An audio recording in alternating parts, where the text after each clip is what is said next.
Hi everyone, welcome back or welcome to my channel. My name's Lizzie and I'm making a video. This is the first video that I've sat down to film in almost 3 months, I think. So it's been a really long time coming. I've really missed it. I've really missed posting videos and just sort of feeling like I'm an active part of the sewing community.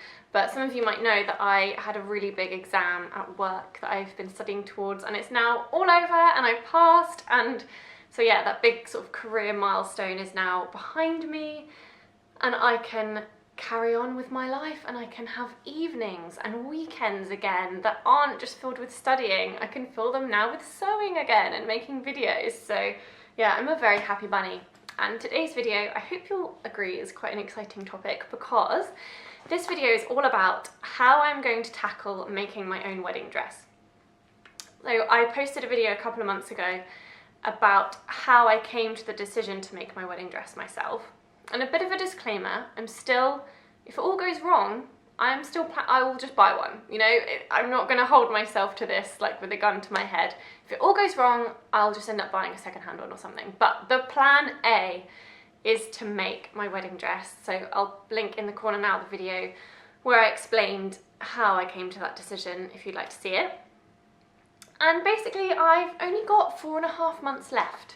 I get married at the very beginning of April next year, and yeah, which 4.5 months sounds like quite a long time, but actually there's a lot to do, because I'm not only making my wedding dress, I'm making a lot of sort of decorations and things as well. So yeah, I need to start planning. So I've split the process of making my wedding dress down into 5 stages. I think it's really important to do this and to plan it, because as much as it's just one dress, it's my wedding dress. So of course I want it to be as perfect as possible. Now, stage 1 is what I've called the inspiration stage, and this stage I've actually already done, but I'm not going to tell you about exactly what I want my wedding dress to be like in this video. I do want to make videos to kind of track the process, but I think you'll all understand that I don't want to tell you exactly what my wedding dress is going to be like before my wedding day. I'd like that to be a surprise.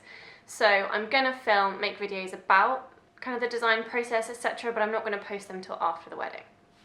So today I'll be talking in general terms, but stage 1 is inspiration. Now, what I did for this stage was I collected inspiration from any sources I could. Mostly I looked at Pinterest, I looked at Instagram and sort of saved things on the Instagram collections bit, and I looked at magazines.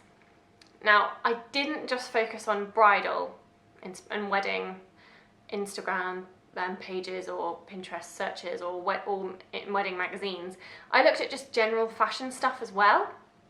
The reason being is, part of the reason that I want to make my own wedding dress is that I don't want to be restricted to kind of the current bridal fashions.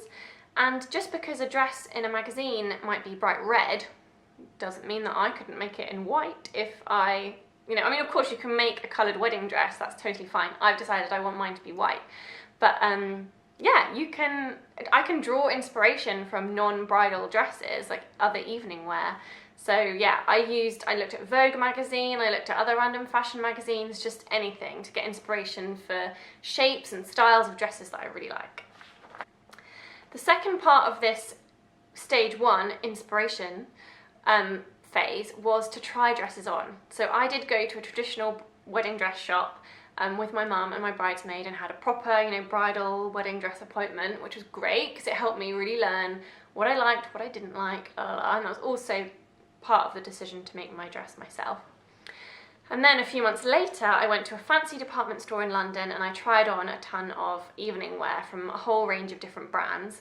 And again, this was because by this point I'd done all my collecting of inspiration. I kind of was getting a clear-ish idea in my head of what I wanted, so I wanted to look for some dresses that were maybe a similar style or similar fabric and try them on to see, in real life, is that shape of skirt a good look for me? Does it flatter my body? Does that neckline flatter me? So I could kind of try on some real dresses to see what different shapes and cuts and sleeve lengths and necklines and skirt shapes and lengths, see what they look like on me. And that was a really important part of the inspiration phase. So the second stage is what I'm calling the design stage, and that's the stage that I'm going on to next. So I'm at the point now where all my ideas are quite clear in my head, getting a lot clearer. There are some clear themes running through all of the inspiration I've collected, which I put in a big mood board, by the way. Sorry, I forgot to mention that. I did make a big mood board of all my inspiration. So now I've got that, I need to actually like clarify my design a bit further. So I need to do some sketching and sketch out kind of exactly what I'm thinking the design is going to be. And then I need to do pattern research. I don't want to completely self-draft this dress because that's not realistic based on my experience and sewing abilities. So I'm going to be using Instagram, just the internet, and probably to a large extent the Fold Line pattern database to search for patterns that I can use to create the design that's in my head. I imagine I'm going to be doing quite a bit of pattern hacking. I'll probably use, you know, the bodice from this, the skirt from that, la la la, kind of mix things together, hack things up a bit. But that's going to be a really important part of the phase, is finding patterns that align with my design. Then I'm going to be able to move on to stage 3, which is the toiling stage. Now this is probably going to be the most time-consuming phase of the whole process because, of course, it's going to take probably quite a few toiles to get the fit right, perfect the design, because obviously I might make my first toile in what I think is going to be my dream design and I might not like it as much as I thought. Or there might be, you know, really big fit issues that I'm not experienced enough to tackle, or la la la. So I'm gonna need to do quite a lot of toiles. So before I get into that stage 3, the toiling stage, I'm gonna need to order myself a big bulk order of calico. And then of course, once I've started to perfect the design a bit more and the fit, I of course will need to probably do a toile in a fabric that's closer to the final fabric, because obviously I'm not going to make my actual wedding dress out of calico. So that brings me on to stage number 4, which is fabric. Now this will probably run through the whole process as kind of an underlying theme, but I need to do fabric research. I need to find my dream fabric. I do think that this fabric stage does need to come after the toiling stage because I need to have really perfected my design, I think, before I can choose the perfect fabric. Because, for example, one of the thought processes that I'm currently going through is, although the design in my head is fairly clear, I can't quite decide whether I would want the skirt that I'm imagining in my mind to be structured and quite stable, or if I want it to be swooshy. And of course, a swooshy skirt compared to a structured skirt are going to be made out of very different fabrics. So yeah, that's stage 4, is going to be working out what type of fabric is most appropriate based on my design, and then going out and hunting for it. I'm going to go to the Gold Hawk Road in West London. I'm going to go to Joel & Sons, which is the really expensive, luxurious, beautiful fabric shop that I've never yet been to. It's in London, because the prices are astronomical, but they deserve to be astronomical because, judging by their website, the fabrics are just insanely amazing. But yeah, I need to look online, order swatches, etc., etc., to find the perfect fabric. And then I'll come on to stage 5, which is the final stage, which is making the actual dress itself. So by this point, I'll have done a bunch of toiles and perfected the fit and the shape, etc. I'll have found my perfect fabric to make my design come alive, and then I just need to actually make the dress. And of course I'm going to probably be quite pernickety about it and want it to be as good as possible, but I'm kind of hoping that that stage will be quite straightforward because I'll have done several toiles and several test runs. So, you know, my pattern pieces will all be altered with the right alterations, etc., and I'll need to just make it. I do appreciate that it might not be so straightforward in real life, and I'm sure there'll be tantrums, I'm sure there'll probably be tears, I'll probably be taking my, you know, dress off on the train back to Norfolk, where I'm from, to get my best friend's mum to help me fit it and stuff, because she's a really talented seamstress.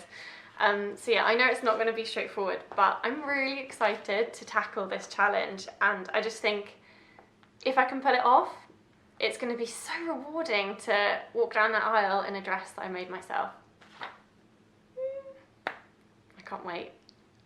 So yeah, that is how I'm planning on tackling it in my 5 stages: collecting inspiration, perfecting the design, toiling,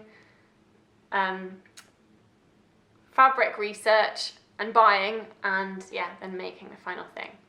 So I hope you found this video interesting, and I'd love to hear from more of you who've made your own dresses on whether you think my plan is remotely achievable. When I posted my previous video, tons of you commented on there to tell me about your experiences with making dresses and wedding dresses, and it was so inspiring to hear from you, so thank you so much. I'm afraid I've been really rubbish on my comments in the last few months because I've been so busy with studying, so I'm really sorry if I haven't replied to your comment, but I do read them all, and I'm so grateful whenever anyone comments, so thank you so much for your advice and inspiration and encouragement.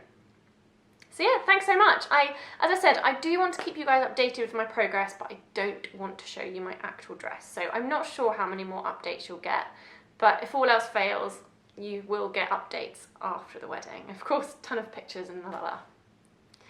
Thanks again so much for watching, and I'll see you next time. Bye!